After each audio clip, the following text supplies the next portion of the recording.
말씀 시편 22편 이제 9절로부터 31절까지 말씀입니다. 다윗이 이제 어떤 곡조에 맞춰서 하나님께 기도드리고 찬송한 건데 이 기도를 드리는 것 자체가 이제 하나님께 드리는 찬송이기도 해요. 동시에. 그래서 얼마나 답답하고 힘든 상황인가 하는 것이 이 글 속에 그대로 나타나 있어요. 낮에도 부르짖고 밤에도 잠잠하지 하고 부르짖는데 응답하지 않는 거예요. 근데 주변 사람들은 얼마나 무시하냐. 사람이 아니라고 보는 거예요. 이게 벌레고 여호와께 너를 건지실 걸 할 때 이게 얼마나 참 진짜 가슴에 못이 박히는 상황이 돼 있는 건데 그 상황이 어느 정도까지냐 하면 우리가 여기 보세요. 12절 보면 많은 황소가 나를 에워쌌으며 바산의 힘센 소들이 나를 둘러쌌으며 내게 그 입을 벌림이 찢으며 부르짖는 사자 같으니이다. 주변에 하나님을 대적하는 무리들이 하나님을 믿는 나를 둘러쌌는데 황소에 둘러싸였던 한번 생각해 보세요. 그 입을 벌림이 부르짖는 사자같이 사자 앞에 내가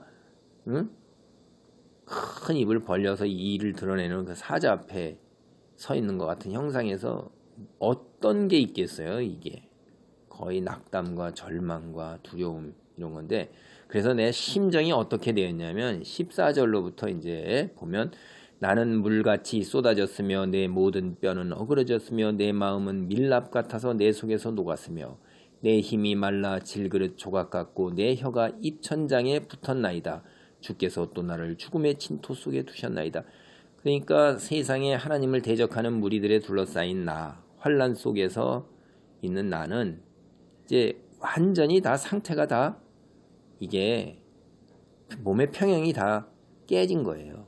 그래서 그 심령이 마음이 물이 그냥 이렇게 축 쏟아질 때 뭐 형체가 없잖아요. 그렇게 돼버린 거예요. 그리고 뼈가 다 어긋났다 할 때 여러분 우리가 뼈가 어긋났을 때 붓잖아요. 퉁퉁. 제대로 돼 있는 게 하나도 없다는 거예요. 마음 상태가 어떻게 냐면 초가 녹는 것처럼 다 그냥 녹아버린 거예요. 실망과 낙담과 절망 정도가 아니라 이건 거의 그냥 그 공황 상태 같은 데 빠져 있는 거예요. 그래서 내 힘이 말라 질그릇 조각 같다는 건 우리가 흙으로 만들어졌잖아요. 그래서 우리를 이 육신을 질그릇이나 이런 거로 비유를 해요. 썩으면 다 해서 흙으로 다시 되돌아가잖아요. 그러니까 질그릇. 근데 이 내 육체 자체가 그런 조각조각 난 거예요. 그러니까 혀는 다 말라붙어서 입천장에 붙는 게 이제 죽기 일보 직전의 상태. 이렇게 하나님께서 나를 그냥 두신다 이 말이에요. 아무리 기도하고 응답해도 이런 상태까지 된 거예요. 다시 한번 그 상황을 다시 설명을 하는데 16절에 보면 개들이 나를 둘러 에워쌌으며 악한 무리가 나를 둘러 내 수족을 찔렀나이다. 이 성경에서 개라는 것은 세상 하나님을 믿지 않고 하나님을 대적하는 무리, 악한들, 개라고 이렇게 비유적으로 얘기를 해요. 나를 둘러싼 무리들이 다 그런 무리고 악한 무리, 그다음에 나를 찌르는 거예요. 그리고 내가 내 모든 뼈를 셀 수 있을 정도로 이렇게 있는 거고 주목하여 보면서 18절에 보면 내 겉옷을 나누며 속옷을 제비 뽑나이다. 겉옷을 나누고 속옷을 제비 뽑아 나눠가지고 이런단 말이에요.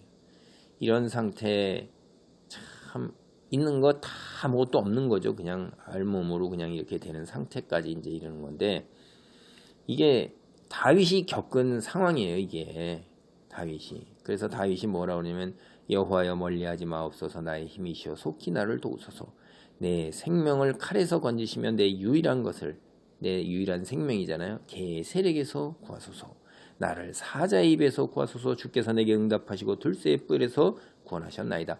이런 상황인데도 내게 응답하시고 뿔에서 구원하실 거라는 거예요. 그래서 끝에 마지막 때에 이루어질 날을 27절, 28절 같은 일이 있다는 것을 다윗이 궁극적으로 확신을 하고 있는 거예요. 27절입니다. 땅의 모든 끝이 여호와를 기억하고 돌아오며 모든 나라의 모든 족속이 주의 앞에 예배하리니 나라는 여호와의 것이요 여호와는 모든 나라의 주제심이로다. 그러니까 세상에 우리가 살 때 권력이 누구냐 하면 주제예요, 주제.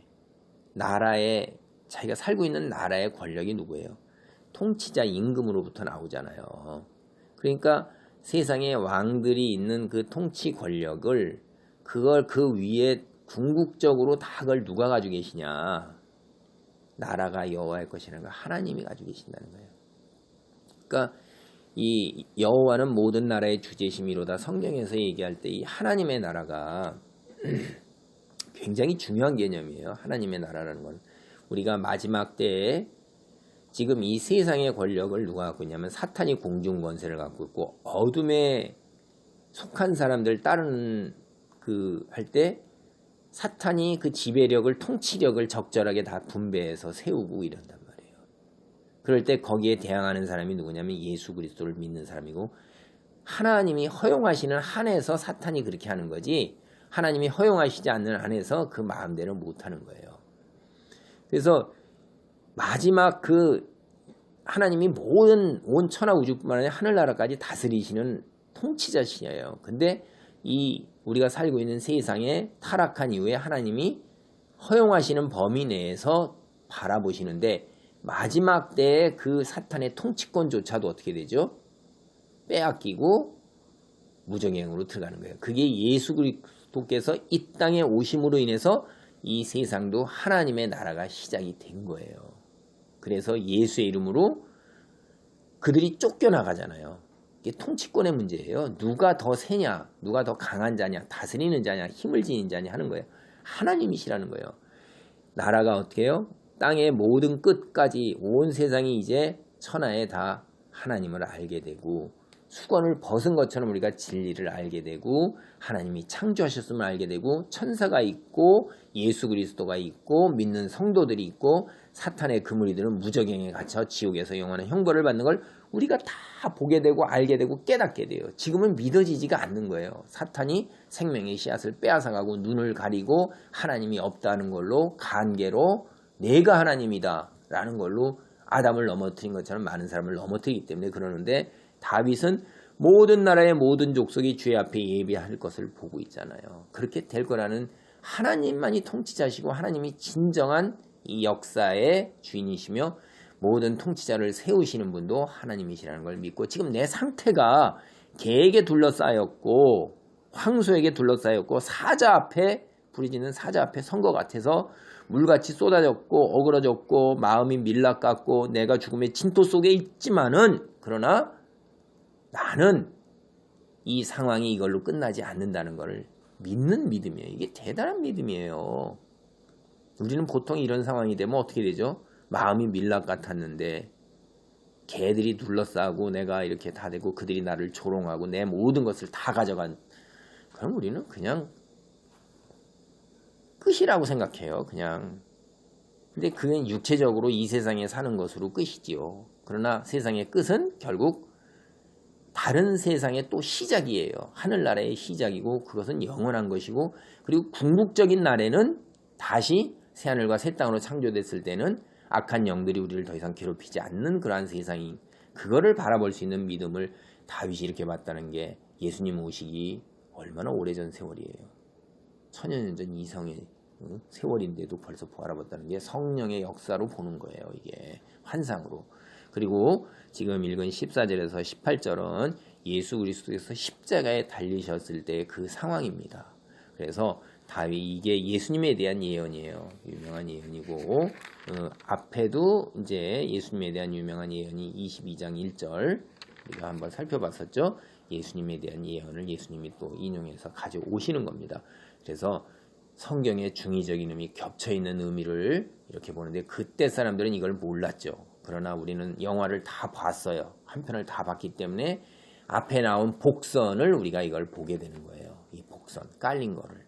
그래서 복선을 볼 수 있는 눈, 하나님의 말씀을 가까이 하면서 기도하는 가운데 하나님의 예언을 깨닫고 하나님이 실존하시는 것, 실제로 존재하시는 거다. 우리가 관념으로 만들어낸 게 아니다. 성경이라는 게 인간이 만들어낸 관념이 아니라 하나님께서 우리에게 계시하신 것을 기록한 것일 뿐이다. 세상에 다른 문헌과는 다르다는 것을 스스로 깨달아야 돼요. 논리적으로도 이성적으로도 하나님의 말씀을 읽는 가운데 이해할 수가 있어요. 기도하는 가운데 깊은 진리의 말씀을 깨달으면서 더 튼튼한 믿음 속에서 말씀의 토대를 둔 믿음 속에서 하나님의 그 다윗과 같은 큰 믿음의 사람으로 빛을 발하면서 믿는 사람들의 격려와 위로와 희망이요 믿지 않는 자들에게 하나님의 살아계심을 드러내는 빛과 같은 그런 하나님의 그 자녀로서 맡겨주신 본분을 다하기 바랍니다. 아멘.